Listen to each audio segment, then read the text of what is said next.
on a stretch of coastline that most maps forget to name. A lighthouse stands where the land finally gives way to the sea. Tonight, you are its keeper, not because anyone assigned you the post, but because for the next little while, this is where your mind has decided to rest. Picture the tower first. Whitewashed stone, worn soft at the edges by 100 years of salt wind. A black iron rail spirals up around the outside, though you won't need to climb it tonight. You're already at the top, in the small, round room where the lamp turns, slow and unhurried, sweeping its light out over the water and back again. Out and back again. There is no urgency here.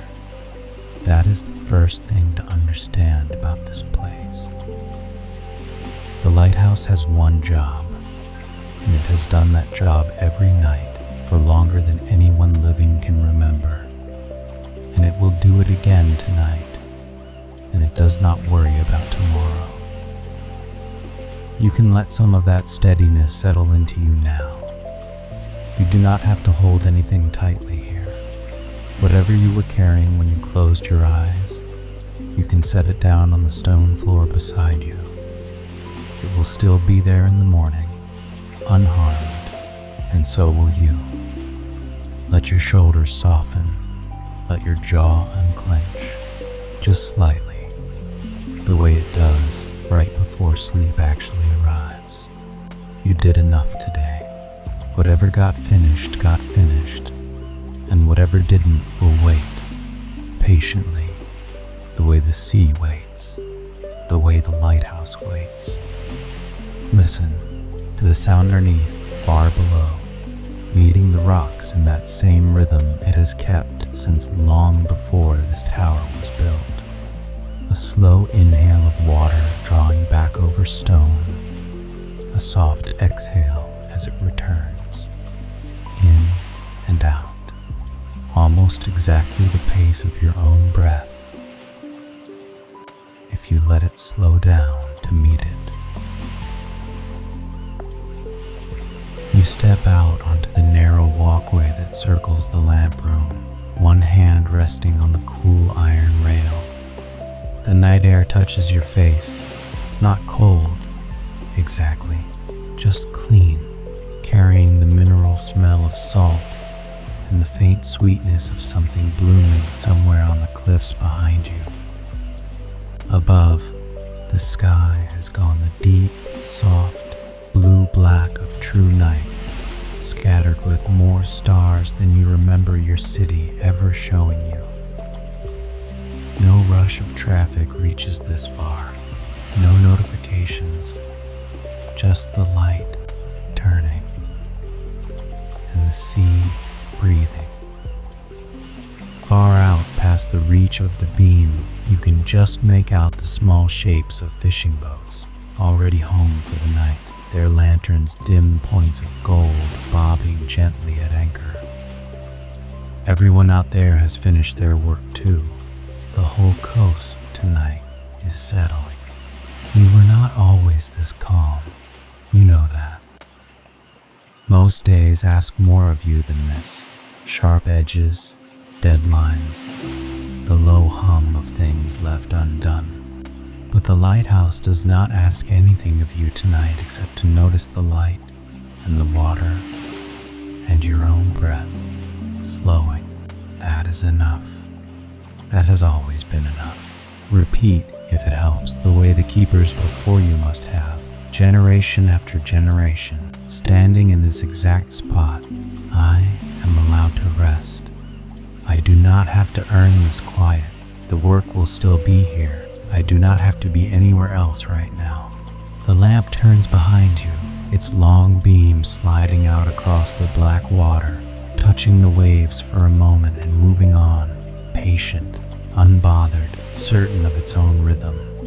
There's time yet before sleep, so you decide to walk down, A spiral staircase drops through the middle of the tower, worn smooth by generations of keeper's boots, and you follow it slowly, one hand trailing along the curved stone wall, feeling the temperature change as you descend.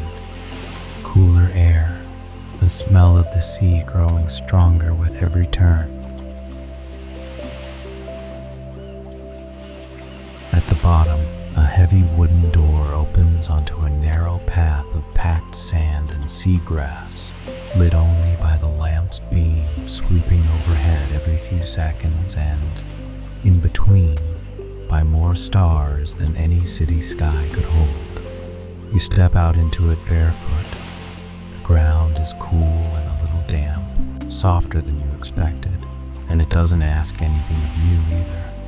The path winds down through low dunes toward a small crescent of beach tucked beneath the cliffs, a private cove that belongs, tonight, entirely to you. The sand here is pale and fine, and the waves arrive in long, unhurried lines, each one gathering itself somewhere far out and then giving up all at once in a soft hush against the shore. You find a smooth length of driftwood, silvered by years of weather, and settle onto it facing the water. From here, the lighthouse rises behind you, its beam sweeping the sky in the same patient rhythm it always keeps, and ahead of you there is nothing but the dark, moving sea and the pale line where it meets the sand. Let yourself notice how little is required of you in a place like this. No one is waiting for a reply. No one needs anything from you until morning, and morning is a long way off. The tide continues its slow work, indifferent and gentle at once, exactly as it has every night for longer than the lighthouse has stood watch over it. Somewhere close by, a small crab sidles sideways across the sand and disappears into a shadow, entirely unconcerned with you. A pale shell catches the edge of the lamp's beam as it passes and glints once, briefly, before going dark again. Nothing here is in a hurry to be noticed, and nothing here is in a hurry to leave.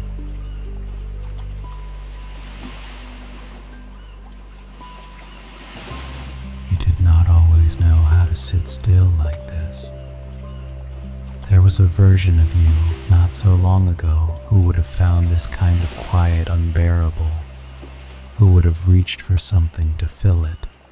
That version of you is welcome here too, if it wants to sit down on the sand and finally stop scanning the horizon for the next thing to handle. Let your hands rest open in your lap, or in the cool sand beside you, palms up, holding nothing. You do not have to be useful right now. You do not have to be anywhere except exactly here, watching the water arrive and recede. Arrive and recede the way it has always done and will keep doing, long after you've gone back up to sleep and long after that too. Breathe in time with it if it helps. As a wave gathers itself, breathe in, slow. As it settles onto the sand, let the breath go. There is no part of this rhythm that is waiting on you to keep up. You could stop breathing in time with it entirely and the sea would not notice or mind. That too is a kind of permission to rest without needing to perform even the resting perfectly. Above you, the lamp sweeps past again, and for just a moment it lights the underside of the clouds a soft, warm gold, before releasing them back to the dark.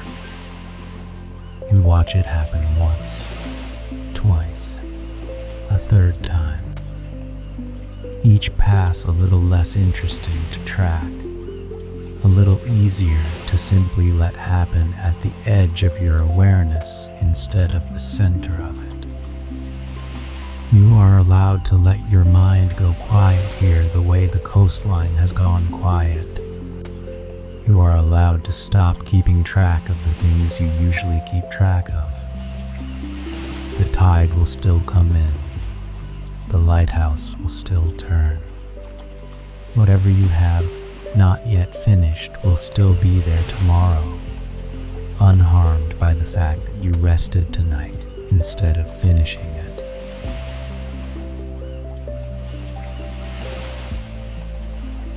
While you sit there, the moon finally clears the low bank of cloud out over the water, and its light lays a long, pale path across the waves, running from the horizon almost to your feet. It is a different kind of light than the lighthouse's, softer, steadier, asking nothing of the dark, simply resting on top of it. You watch the path it makes on the water and think, not urgently, that you could follow it, if you wanted, all the way out to wherever it begins. But you don't have to. It is enough to just watch it lie there, silver and patient, for as long as you like. Somewhere out past the point, a bell buoy rocks gently on its mooring, and its low, unhurried clang drifts in over the water every so often, off rhythm with everything else, and somehow that is soothing too. Proof that even the things marking the edges of the safe channel are in no hurry tonight. Between one clang and the next, there is nothing but the waves and your own slow breath, and the moonlight lying quietly on the water. You think, without needing to chase the thought anywhere, of all the keepers who must have sat in this exact spot before you. How many tired nights, how many quiet walks down from the tower just like this one. None of them needed to solve anything down here either. They came to sit and to notice the water and to let the lamp do its one patient job above them. And then they went back up and slept. And the sea did not require anything more of them than that. You are only the latest in a very long, very unhurried line.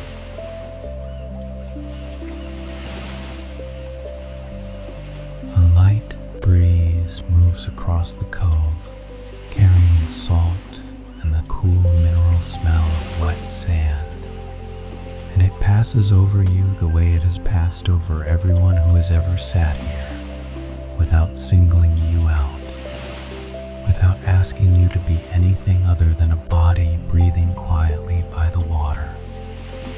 Let it touch your face and move on. There is nothing in it that needs holding on to.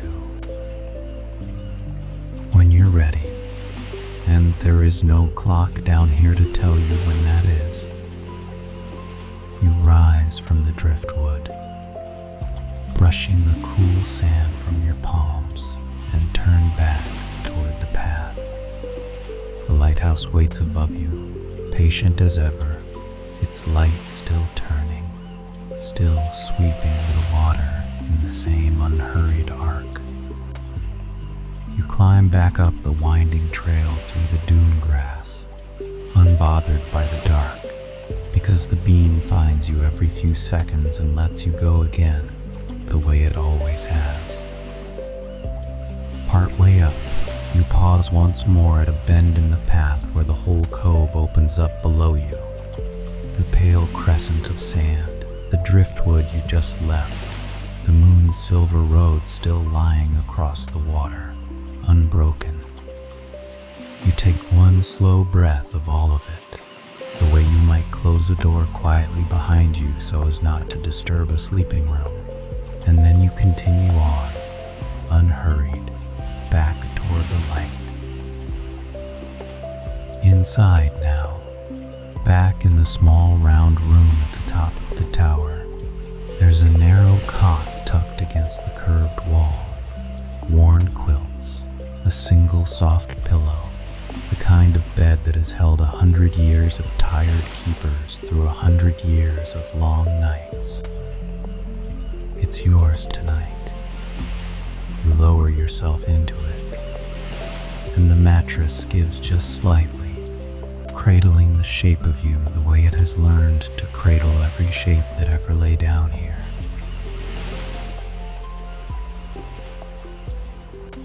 Above your head, through the round windows, the light keeps turning.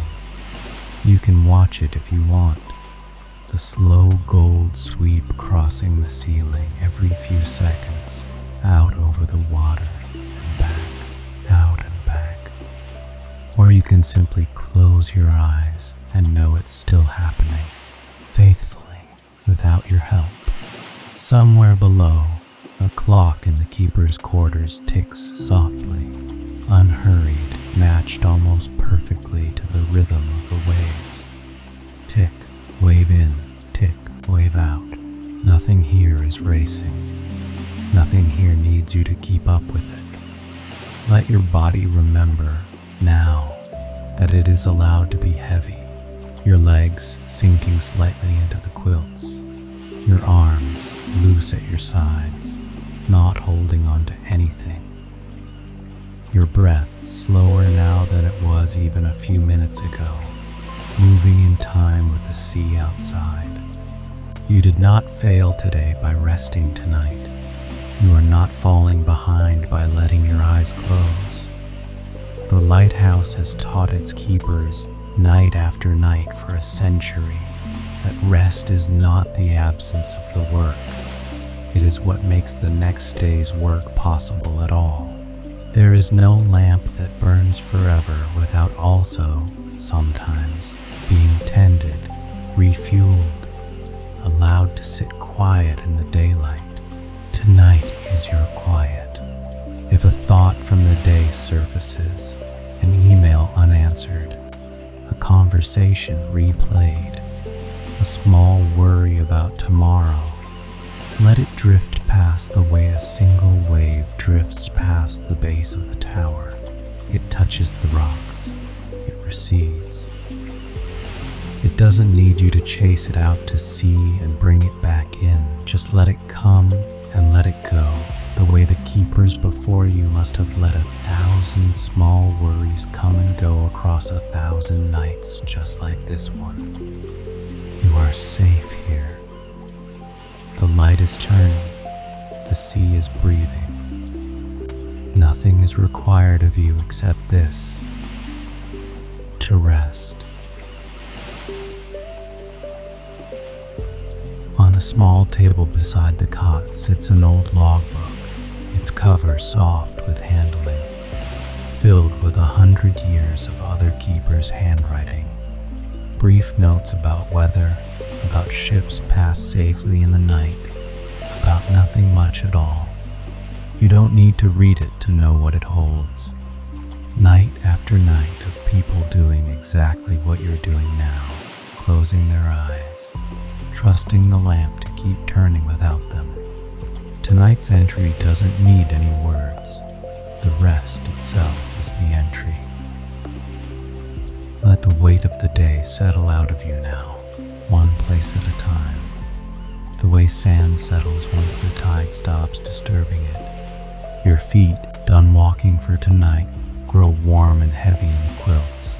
Your legs, done climbing the stairs, let go of whatever they were holding. Your hands, done reaching for things, uncurl and rest open at your sides, empty and unbothered, the way they rested on the sand down at the cove. Your shoulders, which carry so much on ordinary days, finally have nothing left to carry and sink a little further into the pillow. Even your thoughts can slow their pace now, the way the tide itself slows in the last hour before it turns. There is nothing left tonight that needs deciding. There is nowhere left to be except exactly here, in this small round room, with the lamp turning steadily overhead and the sea keeping its old rhythm below. Whatever tomorrow asks of you, it can wait until tomorrow to ask it. You remember faintly the moonlight lying across the water down at the cove, silver and unhurried, and you let that image rest behind your closed eyes for a moment, like a photograph you don't need to look at directly to still see.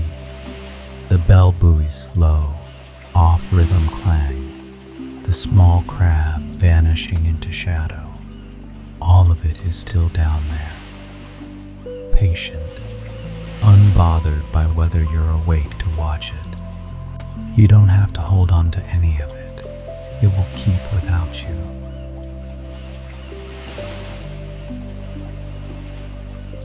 The quilts have warmed now to the shape of you, and the small round room holds its familiar, unhurried rhythm. The tick of the clock below, the sweep of the lamp above, the sea somewhere beneath all of it, patient and constant. You do not have to do anything else tonight. You have already done the only job that matters. You came in from the cold. You let the light keep its watch, and you let yourself rest. Somewhere far below, one last fishing boat rounds the point and finds its place among the others, its lantern going still. The whole coast is asleep now, or nearly. Only the lamp keeps turning, slow and certain, a small gold promise repeating itself every few seconds over the dark water. You are held. You are held. You are held. Let your breath match it if it helps. In as the light sweeps toward you. Out as it sweeps away. There is nowhere else you need to be. There is nothing else you need to do. The tower will keep its watch. The sea will keep its rhythm. And you can simply rest. Here, at the top of the world, where the land ends and the water begins. Held by a light that has never once, in 100 years, forgotten how to shine. Rest now. The watch is kept. You are safe. You are enough. Sleep.